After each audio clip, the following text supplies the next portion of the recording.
Hello. Today I've decided to give you a bit of a chat on the wonderfully interesting topic of the options for the disposal of your body.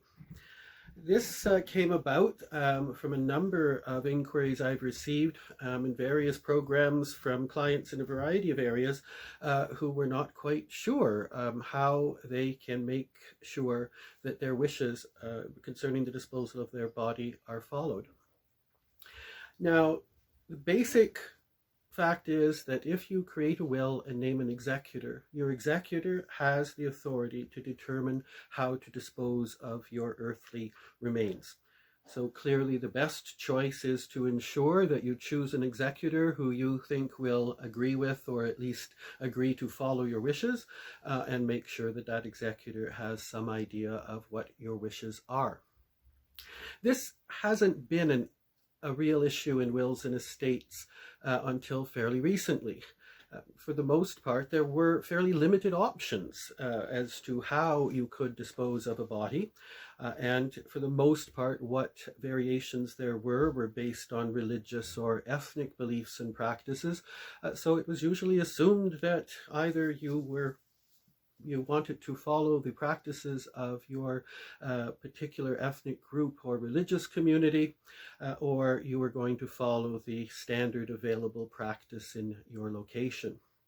There were many legal restrictions on how you could bury a body, where you could bury a body, and a number of various bylaws and other regulations that made it fairly difficult to achieve any alternative forms of burial outside of the normal practices. So for the most part, it was assumed that people were going to adhere to the normal practices.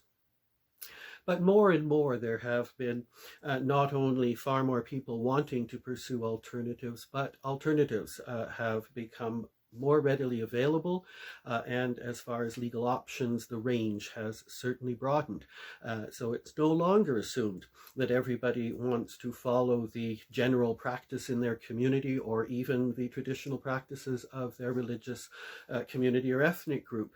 So you are free to make your own choices. Of course, with that many options available, also you probably don't want to leave your poor executor having to decide what's most appropriate for you.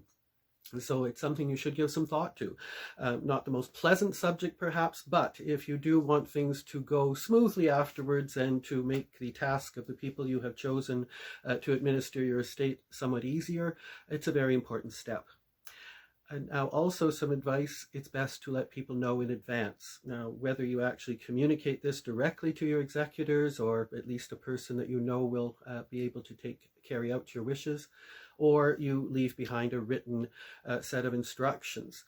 Don't leave it just into your will because, of course, sometimes the will may not be available or those instructions may not be seen soon enough to actually have any effect. So you do want to make sure that those instructions get to the people that need to see them very, very quickly.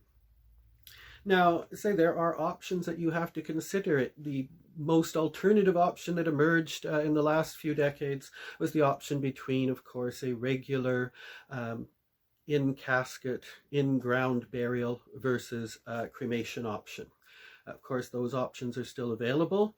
However, in both categories, the options have expanded. Traditional burial now can be everything from a chemical-free or natural burial with nothing being done to the body, a green burial. Those are becoming increasingly more common, and the number of locations where you can pursue that option are increasing. Every option is not available in every location, but certainly from a very limited range of options for some alternatives, there are now quite a few.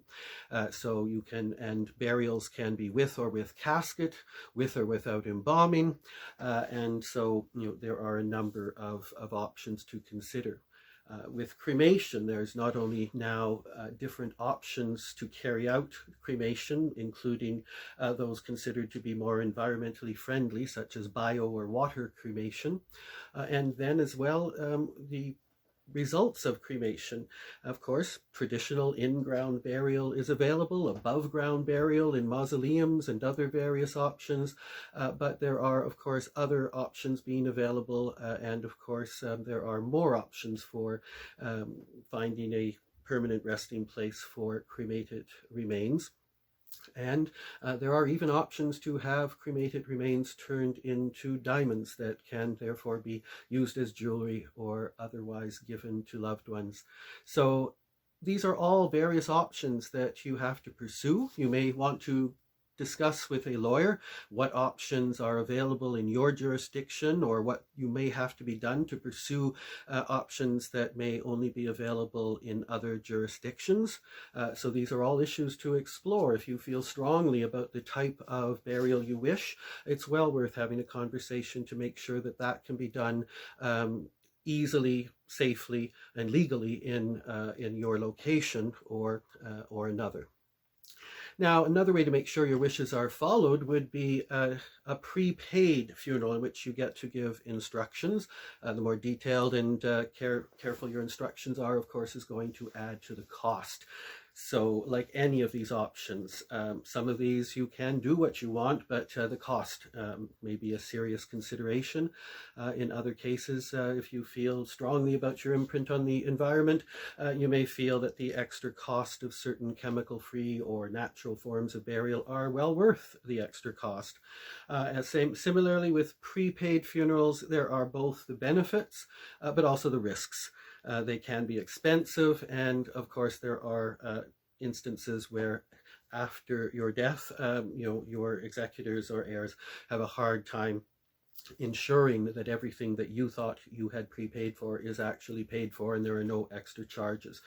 So again, I think I would consult with a lawyer if you consider a more costly or a more detailed prepaid option, just to make sure that all of the new provincial protections and guarantees they are there to protect you in these cases. But before you spend a great deal of money, you do want to make sure that there's some guarantees that you're going to get what you expect from that transaction.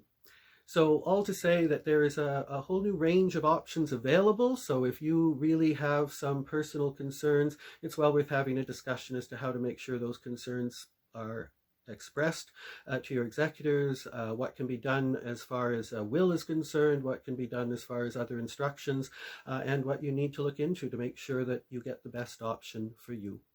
Thank you.